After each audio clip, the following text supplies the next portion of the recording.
8 কোটি টাকা চুরি করে নিয়েছে। দলনেতা বলতেছে যে তোরা গাড়ি ঠেল, কারণ গাড়ি পুলিশ তুলে তো অসুবিধা, ঠেলা গাড়ি কোনোদিন পুলিশ ধরে না। 1 কোটি টাকার ওজন হচ্ছে 27 কেজি, তাহলে 8 কোটি টাকার ওজন কত হবে? 50-60 কেজি। বুঝতে তো অঙ্ক বুঝিস না। 1 মিলিয়ন পাউন্ড তো আমরা চোখে দেখিনি, 100 মিলিয়ন পাউন্ড আমরা চোখে দেখিনি, 500 মিলিয়ন পাউন্ডের প্রশ্ন আসে না, 1 বিলিয়ন পাউন্ডের প্রশ্ন আসে না, 4 বিলিয়ন। চোরের কাহিনী দেখেন একটু। আমি তাজ ভাইয়ের কাছে 3টা শব্দের ব্যাখ্যা চাবো, স্ক্যাম, ক্যান্ডেল আর করাপ্টটা। 3টা শব্দের অর্থ আমাকে বুঝিয়ে দেন তাজ ভাই।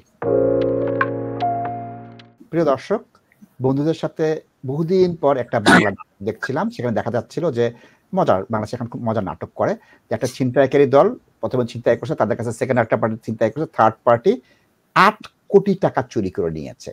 তখন বলতেছে যে 8 কোটি টাকা, দলনেতা বলতেছে যে তোরা গাড়ি ঠেল, কারণ গাড়ি পুলিশ তুলে তো অসুবিধা, ঠেলা গাড়ি কোনোদিন পুলিশ ধরে না, যে গাড়ি নষ্ট হয়ে গেছে ঠেলে নিয়ে গেলে ধরে না। তখন বলতেছে 8 কোটি টাকা তোরা কি পিঠে নিবি? এটা 80-90 কেজি ওজন। তখন এক বন্ধু হাসতে হাসতে বলে, আরে গরু, 1 কোটি টাকার ওজন হচ্ছে 27 কেজি, তাহলে 8 কোটি টাকার ওজন কত হবে? 50-60 কেজি। বুঝতে তো অঙ্ক বুঝিস না। ও টাকার ওজনটা বুঝতো। আমি এবং তাজ ভাই টাকার ওজন বুঝি না। 1 মিলিয়ন পাউন্ড তো আমরা চোখে দেখিনি, 100 মিলিয়ন পাউন্ড আমরা চোখে দেখিনি, 500 মিলিয়ন পাউন্ডের প্রশ্ন আসে না, 1 বিলিয়ন পাউন্ডের প্রশ্ন আসে না, 4 বিলিয়ন। 4 বিলিয়নের কি প্লেন লাগবে না জাহাজ লাগবে সেটা আমার তাজ ভাইয়ের ধারণা নাই। চোরের কাহিনী দেখেন একটু। আমরা চলে যাই চোরের কাহিনী দেখতে। এই চোরের কাহিনী কথা হচ্ছে মাত্র 4 বিলিয়ন পাউন্ড তো স্ট্রুফ করেছে। আমি তাজ ভাইয়ের কাছে 3টা শব্দের ব্যাখ্যা চাবো, স্ক্যাম, স্ক্যান্ডেল আর করাপ্ট। এই 4 বিলিয়ন পাউন্ডে স্ক্যাম হয়েছে, স্ক্যান্ডেল হয়েছে, করাপশন হয়েছে। এই 3টা শব্দের অর্থ আমাকে বুঝিয়ে দেন তাজ ভাই। আপনি বলেন স্ক্যাম, স্ক্যান্ডাল, করাপ্ট। কেলেঙ্কারি, দুর্নীতি, অপব্যয় এইগুলা করেছে এবং তাদের নিজস্ব লোকদের দিয়ে করেছে কত? মাত্র 4 বিলিয়ন। Asylum contract. তাজ ভাই বলতে বলতে অস্থির। সবাই বলতো তার সাথে এত গালি দেয় কেন? কেন গালি দেয় দেখেন। যখন বলি তখন মনে করে যে এরা মনে হয় সরকার বিরোধী। না, আজকে আমি লেবার পার্টিটাও দেখাবো, লেবার পার্টির প্রধানটার আমি দেখিয়ে দেব। সুতরাং 4 বিলিয়ন পাউন্ড তসরুফ করেছে, এটা ধরা পড়েছে। সিভিল সার্ভেন্টের টপ লোক মাত্র ধরতে পারছে 4 বিলিয়ন। আরো কত বিলিয়ন কোথা দিয়ে মারছে আমরা তো সেটা জানি না। এবং এটার একটা হচ্ছে এইখানে সার্কো, এটা আমরা 15-20 বার দেখিয়েছিলাম। তারা ওই যে প্রিজনারদেরকে যে ট্যাগ করে, ট্যাগটা লাগায়ও না, খুলিও না, বলছে তোমার কন্ট্রাক্ট আমরা বাতিল করে দিব, পেনাল্টি দিয়ে দিব। এটা তাজ ভাই বহুবার বহুবার বহুবার বলেছে, শুনে না। সুতরাং এই দেশের দুর্নীতি বড় মাপের দুর্নীতি, এই দেশের দুর্নীতি বিশাল মাপের দুর্নীতি। বাংলাদেশে বলা হচ্ছে 1 বিলিয়ন, 2 বিলিয়ন, 5 বিলিয়ন প্রধানমন্ত্রীর অভিযোগ হচ্ছে, প্রধানমন্ত্রী করেছে। একটা কোম্পানি এখানে একটা কন্ট্রাক্ট দিয়ে 4 মিলিয়ন যদি তসরুফ করতে পারে, তাহলে আপনারা কল্পনা করেন কোভিডের সময় কি করেছে। এটা কোভিডের সময় মাত্র 4 মিলিয়ন একটা কোম্পানি তসরুফ করেছে। তসরুফের পরিমাণ কত ভয়ঙ্কর সেটা আপনারা দেখতে পাচ্ছেন। আমরা একটু ভিন্ন জায়গায় যাচ্ছি। ভিন্ন জায়গায় কোথায়? লেবার পার্টির প্রধান, তার বিরুদ্ধে অবৈধ ও আপনার অবৈধ বলাটা ঠিক হবে না, এটা হচ্ছে যে প্রশ্নবিদ্ধ গিফট নেওয়ার ব্যাপারে আসছে। উনি কি বলতেছেন? উনি বলতেছেন নিচের দিকে, তার বক্তব্যটা আমরা দেখি। নিচের দিকে বলতেছেন, কোথায়? নিচের দিকে কোথায় আমরা যাই, এইখানে উনি বলতেছেন, transparency matters. My criticism was actually more about Johnson than Sunak because I don't think Sunak needs to take donations. তাজ ভাই যদি আজকে আমাকে বলে তাজ ভাই গরিব, মিসকিন, ফকির, আমি বিশ্বাস করব না। কিয়ার স্টিমার যদি আমাকে বলে তিনি গরিব, মিসকিন, ফকির, তার ডোনেশন লাগবে, গিফট ছাড়া তার বউ কাপড় পরতে পারবে না, সে কাপড় পরতে পারে না, এই জন্য তার লাগবে। সুনাকের টাকা আছে, জনসনের টাকা আছে, তারা ডোনেশন নেয় না, আমার টাকা নেই, আমি নিব না। কিয়ার স্টিমার সাহেব, আপনি মিসকিন নন, ফকির নন, ভিখারি নন, আপনি গরিব নন। সুতরাং আপনি 170,000 পাউন্ড ট্যাক্স পেয়ারদের কাছে পাচ্ছেন। অ্যাকাউন্টেবিলিটি আর ট্রান্সপারেন্সি শিখান, সিপিএস এর হেড ছিলেন। আমি এখনো ডোনেশন নিয়ে যাব। দুঃখ লাগে এসব রাজনীতিবিদদের জন্য, যখন টাকা নেওয়ার ক্ষেত্রে, চুরির ক্ষেত্রে সব এক। তাজ ভাই, দুঃখ লাগে। তাজ ভাই প্লিজ, আপনি তো গরিব না, এখন এক গরিব প্রধানমন্ত্রীর আন্ডারে আছেন, কি করবেন তাজ ভাই? নাসিদ ভাই, ইস্যুটাই এটা হচ্ছে কি, আপনি যখন ডোনেশন নেবেন কারো কাছ থেকে, তখনই তো আপনি সমস্যার মধ্যে পড়ে গেলেন নাসিদ ভাই। এটাকে ঘুষ বলেন, স্পিড মানি বলেন, আপনার পার্টির জন্য কন্ট্রিবিউশন বলেন, তখন তো আপনার একটা রেসপন্সিবিলিটি দাঁড়ায়। তখন তো আপনি যেই যে going back to your talking earlier, যে আমাদের কোনো পলিটিক্যাল অ্যাফিলিয়েশন নাই, এই জন্য তো আমরা ফ্রিলি কথা বলি। সো এটা নট রাইট। দর্শক, কত পলিটিক্স আছে। এই সপ্তাহে একটা ডিস্টার্বিং একটা নিউজ আমি এবং নাশিদ ভাই শুনলাম। আমি তো নাম বলতে পারবো না। এই বরিস জনসন সাহেবের কোভিডের সময় যে গার্ডেন পার্টি হয়েছিল, সবাই লকডাউনে ছিল, এবং এটা কার মোবাইল থেকে তোলা হইলো, কে লিক করলো, পরবর্তীতে এইটা দিয়ে কি করা হইলো, এগুলা শুনলে তো পাবলিক মানে বিশ্বাসই করবে না। How did it happen anyway. But আপনাদের কাছে প্রশ্ন রইল, একটা পরিসংখ্যান দেখেন, পার্লামেন্টের যে কোনো এমপি থেকে সে 2 গুণ টাকা নিয়েছে 19 সাল থেকে 107,000 পাউন্ড, যে কোনো এমপি থেকে। তাহলে তখন তিনি যে সুনাক এবং জনসনেরটা বলে, তিনি তো সবচেয়ে বেশি নিয়েছে, তথ্য প্রমাণ দেখা যাচ্ছে। তাহলে তিনি কিভাবে ক্রিটিসাইজ করে?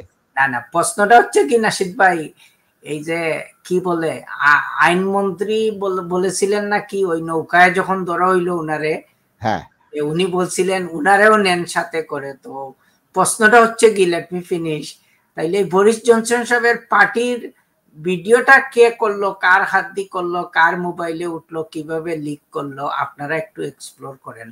দর্শক, ইস্যুটা হচ্ছে কি, দেখেন এগুলা আমাদের পাবলিক মানি, এগুলা আমাদের হার্ডওয়ার্কিং মানি, এবং এই যে রুয়ান্ডা ইস্যুটা 3-4টা বছর মানুষকে পেইন দিল, পাবলিকের টাকা নষ্ট হইল।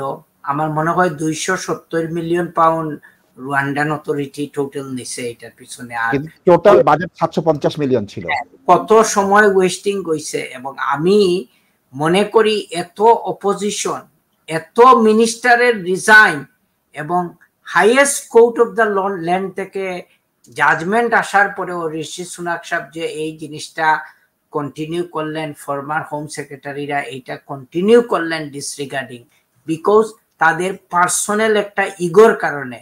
এবং এইটা যে তারা পাবলিক মানি নষ্ট করছে, আমি কর্মকারী নাশিদ ভাই, ওদের পার্লামেন্টের ডাকা উচিত এবং এদেরকে ইনভেস্টিগেশন করা দরকার, এবং এটার অ্যাকাউন্টেবিলিটি তারা নিতে হবে। এবং এই যে দেখতেছেন দর্শক, এই যে থার্ড পার্টিকে যে কন্ট্রাক্ট দেওয়া হয়, এই চুরি চুট্টামির জন্য আজকে ওয়ান অফ দ্য রিজন এই অ্যাসাইলুমের backlog.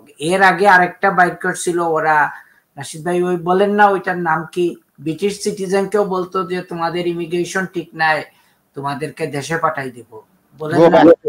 Go back to your country. না, there was another organization, এই যে ক্যাপিটা চুরি করছে 70 মিলিয়ন পাউন্ড।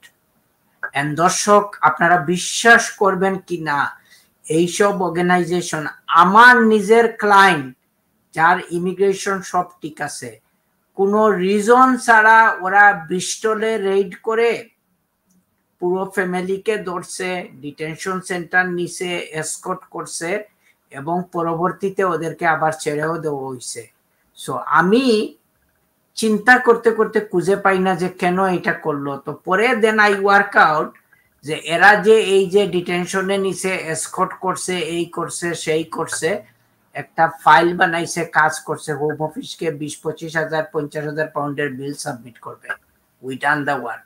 আরেকটা ইস্যু হচ্ছে কি, মানুষকে যারাদেরকে রিমুভ করা হয়, আপনারা জানেন যে ডিটেনশন সেন্টার থেকে ওদেরকে এসকর্ট করে প্লেনে উঠাইয়া দিতে হয়। বেশিরভাগ ক্ষেত্রে কিন্তু ওই বিজনেস ক্লাস টিকেটে ওরাদের সিট অ্যাভেলেবল থাকে।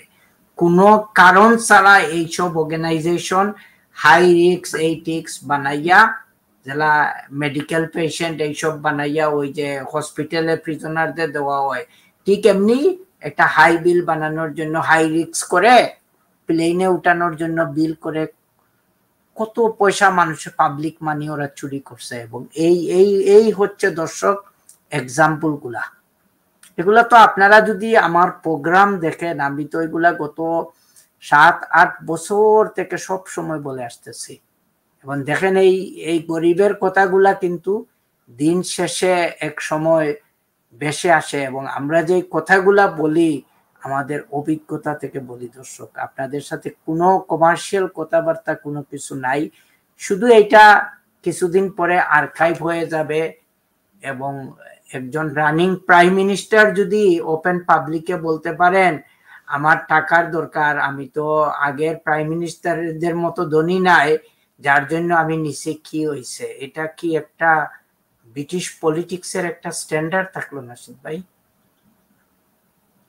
স্ট্যান্ডার্ড বহু আগে গেছে, স্ট্যান্ডার্ড তো মারা গিয়েছে, এখন জানাজা টানাজা শেষ কাজ ভাই। আপনি স্ট্যান্ডার্ডের কথা বলেন, জানাজা বহু আগে টনি ব্লেয়ার মেরে ফেলছে স্ট্যান্ডার্ড। এখন আছে যে কে কত বেশি চোর, কে কত কম চোর, আমাদের হিসাবটা হচ্ছে চোরের মাত্রায় কে উপরে কে নিচে। স্ট্যান্ডার্ড বাদ দিন, স্ট্যান্ডার্ড ইন্তেকাল করছে, জানাজা হয়ে গেছে, প্রতি বছর ওফাত দিবস হয়, স্ট্যান্ডার্ড ওফাত হয়।